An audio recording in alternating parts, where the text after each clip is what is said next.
नमस्कार दोस्तों, स्वागत है आपके अपने चैनल आईएएस एनालिसिस में। घटना चक्र की टॉपिक नंबर 4 होगा सेल, जिसमें आपको लगभग 20 के आसपास प्रश्न देखने के लिए मिलेगा जो विगत किसी न किसी स्टेट पीसीएस या यूपीएससी में पूछा गया है। चलिए बारी बारी से इसे हम लोग सॉल्व करने का प्रयास करते हैं। पहला प्रश्न, नाभिक के अलावा कोशिका के किस कोशिकांग में डीएनए यहाँ पे होता हुआ है। बात किया जा रहा है यहाँ पे डीएनए का, तो ये हो जाएगा यहाँ पे माइटोकॉन्ड्रिया, क्योंकि यहाँ पे देख पा रहे कह रहा है कि कोशिका के अलावा, ध्यान रखिएगा, नाभिक के अलावा कोशिका के किस कोशिकांग में डीएनए होता है। तो एक तो यहाँ पे न्यूक्लियर तो यहाँ पे होगा ही होगा, और दूसरा यहाँ पे हो जाएगा माइटोकॉन्ड्रिया। ठीक है, यहाँ पे देख पा रहे हैं नाभिक के अलावा कोशिका के माइटोकॉन्ड्रिया तथा हरित लवक, एक और चीज़ है क्लोरोप्लास्ट नामक कोशिकांग में डीएनए पाया जाता है, जो कि एक अनुवांशिक पदार्थ होता है तथा जीवों के लक्षणों की संकेत सूचनाओं की जन्म पत्री की भांति जनकों से संतान में ले जाता है। डीएनए की खोज यहाँ पे याद रखिएगा फ्रीडरिक मिसर के द्वारा 1869 में किया गया था, तथा डीएनए का double helix model James Watson तथा फ्रांसीसी यहाँ पे क्रिक ने दिया हुआ था। तो डीएनए का खोज हो गया था, ठीक है, लेकिन ये जो डबल हेलिक्स हम लोग जो बात कर रहे हैं, इस टाइप की जो संरचना बनती है, इसका खोज किया गया था यहाँ पे हेलिक्स मॉडल, और यहाँ पे जेम्स वाटसन तथा, ठीक है, फ्रांसिस क्रिक के द्वारा। नेक्स्ट प्रश्न, सौर ऊर्जा एटीपी पे बदलती है। यहाँ पे करेक्ट उत्तर हो जाएगा क्लोरोप्लास्ट में। ध्यान रखिएगा, क्लोरोप्लास्ट में सौर ऊर्जा एटीपी में बदलती है। क्लोरोप्लास्ट एक पादप कोशिकांग है जिसमें पर्णहरित या क्लोरोफिल नामक एक प्रोटीन युक्त जटिल रासायनिक यौगिक पाया जाता है। यह वर्णक पत्तों के हरे रंग का कारण है।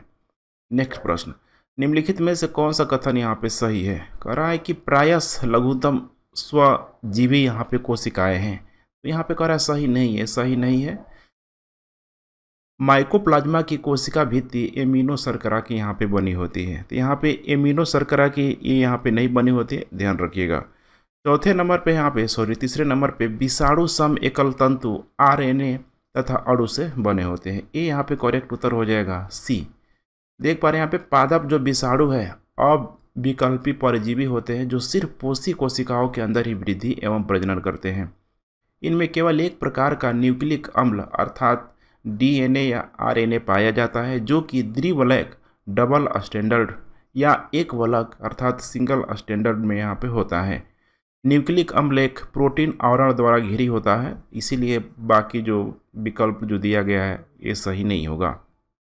नेक्स्ट प्रश्न, साधारण मानव में गुणसूत्र होता है, कितना होता है। तो ये बहुत इंपॉर्टेंट प्रश्न है, ध्यान रखिएगा। 46, ध्यान रखिएगा 46। इसमें अर्थात आप कह सकते हैं कि 23 जो जोड़ा होता है, इसमें देख पा रहे हैं गुणसूत्रों की संख्या, क्रोमोसोम की संख्या पाई जाती है।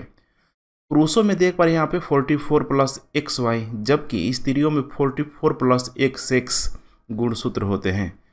पुरुष तथा स्त्री में 22 जोड़े गुणसूत्र, या यहाँ पे आप देख पा रहे हैं 22 दूना 44 हो जाएगा, ऑटोसोम्स होते हैं, जबकि 23वां जोड़ा गुणसूत्र पुरुष में XY तथा महिला में, ध्यान रखिएगा, XX। तो पुरुषों में देखिए यहाँ पे XY और महिलाओं में XX, यहीं से प्रश्न बन सकता है। उन्हें लिंग गुणसूत्र कहते हैं, अर्थात जनक से जिस माने पेरेंट से जिस संतान को XY गुणसूत्र मिलते हैं वह पुत्र बनता है, और जिसे XX गुणसूत्र मिलते हैं, ठीक है, वह पुत्री बनती हैं। मानव शरीर की कोशिकाओं में पाए जाने वाले गुणसूत्र जोड़ों की संख्या कितनी है। अभी देखा हम लोगों ने, करेक्ट उत्तर हो जाएगा 23। जीवों में अत्यधिक विविधता का कारण क्या होता है। तो यहाँ पे देखिए विविधता का कारण इसी को बोला जाता है म्यूटेशन की प्रक्रिया, जिसे बोला जाता है उत्परिवर्तन, हिंदी में थोड़ा सा नाम है इसका, ठीक है। वैज्ञानिकों का वह समूह जिसे प्राकृतिकवाद के सिद्धांत को आधुनिक रूप दिया गया उसे नव डार्विनवाद कहते हैं, क्योंकि डार्विन के द्वारा ही वो थ्योरी दिया गया था। आधुनिक नव डार्विनवादियों के अनुसार जीवों में साधारण परिवर्तनों के उपरांत नए जीव बनते हैं, जिससे उनमें विभिन्नताएं बढ़ जाती है। इन परिवर्तनों को उत्परिवर्तन कहते हैं। ये परिवर्तन स्पष्टतः वंशानुगत होते हैं तथा पीढ़ियों में वर्ण यहाँ पे द्वारा नई जातियों से उत्पन्न होती है। नेक्स्ट प्रश्न, निम्न में से किसमें लिंग गुणसूत्र यहाँ पे नहीं होते हैं। इसका करेक्ट उत्तर हो जाएगा छिपकली में। ध्यान रखिएगा, छिपकली की अनेक प्रजातियां सहित अनेक सरीसृपों में लिंग गुणसूत्र नहीं होते हैं। इनमें लिंग निर्धारण पर्यावरणीय ताप से होता है। नेक्स्ट प्रश्न, पादप कोशिका जंतु कोशिका से किस प्रकार से भिन्न होती है। तो यहाँ पे हो जाएगा सेल को लेके, कोशिका भित्ति को लेके देखिए यहाँ पे ध्यान से, पादप जो कोशिका होता है जंतु कोशिका से भिन्न होती है, क्योंकि इसकी कोशिका में बाह्य आवरण कोशिका भित्ति, अर्थात हम जो इसे सेल वॉल कहते हैं, ये कि हरे पौधे में मुख्यतः सेलुलोज से निर्मित होता है। जंतु कोशिका में कोशिका भित्ति का अभाव होता है। इसके अलावा हरे पौधे की कोशिकाओं में हरित लवक पाया जाता है, जबकि जंतु कोशिकाओं में इसका अभाव होता है। नेक्स्ट प्रश्न, जंतु कोशिका में निम्न में से क्या अनुपस्थित होता है? जंतु कोशिका में देखेंगे आप तो सेलुलोज की जो कोशिका जो भित्ति होता है ये अनुपस्थित होता है।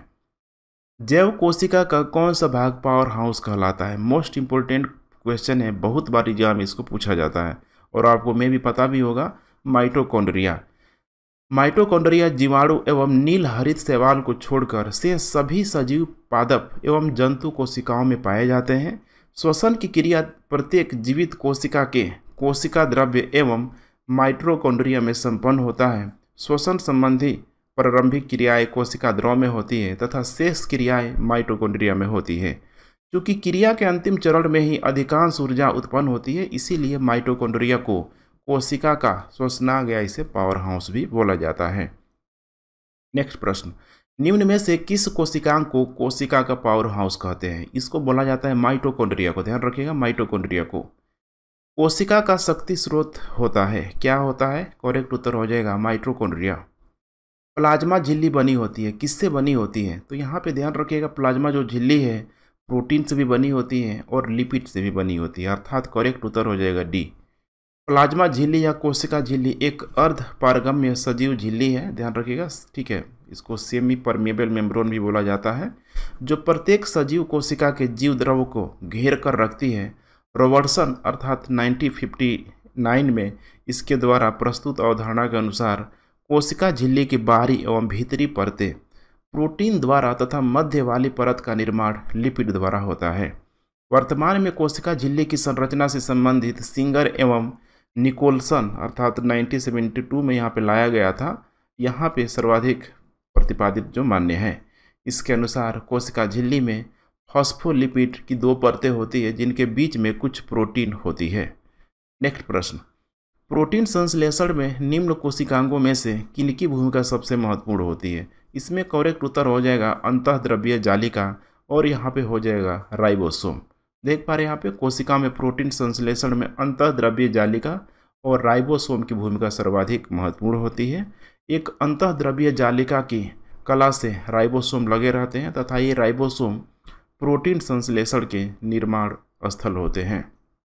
नेक्स्ट प्रश्न, मानव शरीर के किस अंग में लसिक कोशिका बनती है? ध्यान रखिएगा, लसिक है, इसको लसिकाय कोशिका भी बोला जाता है। इसका करेक्ट उत्तर हो जाएगा तिल्ली में। ध्यान रखिएगा, तिल्ली में। तो लसिक कोशिकाएं आप देख पा रहे हैं यहाँ पे, लिम्फोसाइट सेल भी इसको बोला जाता है। एक प्रकार का श्वेत रक्त कणिकाएं हैं जिनका निर्माण लसिका ग्रंथियों, तिल्ली, थाइमसन ग्रंथि तथा अस्थि मज्जा द्वारा किया जाता है। यहाँ पे देख पा रहे बी लिम्फोसाइट तथा टी लिम्फोसाइट लसिका कोशिकाओं के 2 प्रमुख प्रकार हैं। नेक्स्ट प्रश्न, स्तंभ कोशिका अनुसंधान के क्षेत्र में नवीनतम विकास के संदर्भ में निम्नलिखित कथनों पर यहाँ पे विचार करना है। चलिए थोड़ा हम लोग इसे विचार करने का प्रयास करते हैं। पहला स्टेटमेंट यहाँ पे दिया हुआ है, देख पा रहे हैं, बीजपुटी अवस्था पर भ्रूण मानव स्तंभ कोशिकाओं का एकमात्र स्रोत होता है। अब यहाँ पे कह रहा है कि एकमात्र स्रोत होता है। एकमात्र ये स्रोत यहाँ पे ध्यान रखिएगा नहीं होता है, ठीक है। स्तंभ कोशिकाएं बीज पुष्टियों को नष्ट किए बिना प्राप्त की जा सकती है, ये भी गलत हो जाएगा, इसको नष्ट करना ही पड़ेगा। तीसरा है यहाँ पे स्तंभ कोशिकाएं वस्तुतः अनंत काल तथा स्वयं ही पात्रे संजीवित यहाँ पे हो सकती है। बिल्कुल करेक्ट स्टेटमेंट है। भारतीय अनुसंधान केंद्रों ने कुछ कोशिकाओं रेखाओं का भी सृजन किया है जिन्हें कई प्रकार के ऊतकों में विकसित किया जा सकता है, ये भी करेक्ट स्टेटमेंट है। तो करेक्ट उत्तर हो जाएगा यहाँ पे डी। देख पा रहे 3 और 4।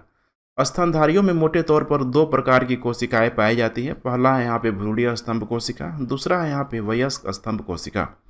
भ्रूणीय स्तंभ कोशिकाएं बीजपुटी अवस्था से उत्पन्न होती है, जबकि वयस्क कोशिकाएं विभिन्न ऊतकों में पाई जाती हैं। वर्तमान में ऐसा कोई स्रोत नहीं है जिससे कि भ्रूण या बीजपुटियों को नष्ट किए बिना नई मानव भ्रूणीय स्तंभ कोशिकाएं प्राप्त की जा सके। स्तंभ कोशिकाएं वस्तुतः अनंत काल तथा स्वयं ही पात्रे संजीवित हो सकती है। इसके अतिरिक्त भारतीय अनुसंधान केंद्रों ने कुछ कोशिका रेखाओं का भी सृजन किया है, जिन्हें कई प्रकार के ऊतकों में विकसित किया जा सकता है। नेक्स्ट प्रश्न, निम्नलिखित में से कौन सा कथन प्राणियों में स्तंभ कोशिका के प्रत्यारोपण के संदर्भ में असत्य है? अब कह रहा है यहाँ पे कि असत्य है, ध्यान रखिएगा। ठीक है, चलिए देखते हैं। ये प्राणी में जीवन भर स्वयं गुणन करते रहती है, ये प्राणी में जीवन भर स्वयं गुणन करती है, तो यहाँ पे ठीक है कह रहा है कि असत्य है यहाँ पे, जबकि ये सत्य है। ये अंगों के क्षतिग्रस्त ऊतकों में मरम्मत करती है, बिल्कुल सही है। ये एक या अधिक प्रकार की विशिष्ट कोशिकाओं को बनाने की क्षमता रखती है, ये भी बिल्कुल करेक्ट स्टेटमेंट है। चौथा है, देखिए केवल भ्रूण में पाई जाती है, मतलब इम्ब्रॉय में पाई जाती है। अब यहाँ पे केवल लग जाएगा तो आपको थोड़ा सा ध्यान रखिएगा, ठीक है, जबकि ऐसा ये नहीं है। तो करेक्ट यहाँ पे हो जाएगा डी हो जाएगा, अर्थात असत्य है। यहाँ पे देख पा रहे हैं स्तंभ कोशिका अर्थात स्टेम सेल एक विभाजनशील कोशिका होती है, जिसमें स्वतः विभाजन की प्रक्रिया होती है। यह विभाजित होकर विशिष्ट कोशिकाओं का निर्माण करती है तथा ये अंगों के क्षतिग्रस्त ऊतकों की मरम्मत करती है। स्तंभ कोशिकाएं शरीर के कई अंगों एवं ऊतकों में पाई जाती है। नेक्स्ट प्रश्न, प्रक्रमित कोशिका मृत्यु। देखिए यहाँ पे प्रक्रमित कोशिका मृत्यु अर्थात प्रोग्राम डेथ सेल भी इसे बोला जाता है। इसके कोशिकीय और आणविक नियंत्रण अर्थात सेलुलर एंड मोलिक्यूलर कंट्रोलर को कहते हैं। यहाँ पे क्या कहा जाता है, इसको बोला जाता है एपोप्टोसिस। ठीक है, तो प्रक्रमित कोशिका मृत्यु में कोशिकीय और आणविक नियंत्रण को एपोप्टोसिस कहते हैं। यह भ्रूणीय विकास तथा अंगों को प्रति विकास के समय होता है। हमारे तंत्र में अधिकतम एटीपी अणुओं को उत्पन्न करने वाला पद है, इसको क्या बोला जाता है? ध्यान रखिएगा, क्रेब्स चक्र, बहुत इंपॉर्टेंट है, क्रेब्स साइकिल के नाम से जाना जाता है। तो श्वसन तंत्र अर्थात रेस्पिरेटरी सिस्टम में अधिकतर एटीपी अर्थात एडिनोसिन अणुओं को उत्पन्न करने वाला पद क्रेब्स चक्र है। यह चक्र कोशिका के माइटोकॉन्ड्रिया में संपन्न होता है। इस चक्र की खोज हैंस क्रेब्स ने वर्ष 1937 में किया हुआ था, उसी के नाम से पड़ा हुआ है क्रेब्स चक्र। तो ठीक है फ्रेंड्स, टोटल हम लोगों ने 19 प्रश्न कंप्लीट कर लिया। कल हम लोग बात करेंगे नेक्स्ट चैप्टर की, जिसमें काफ़ी इंपॉर्टेंट चैप्टर है अनुवांशिक। तो डेली मेरे साथ बने रहिए। थैंक्स फॉर वाचिंग, शेयर करते रहे। जय हिंद।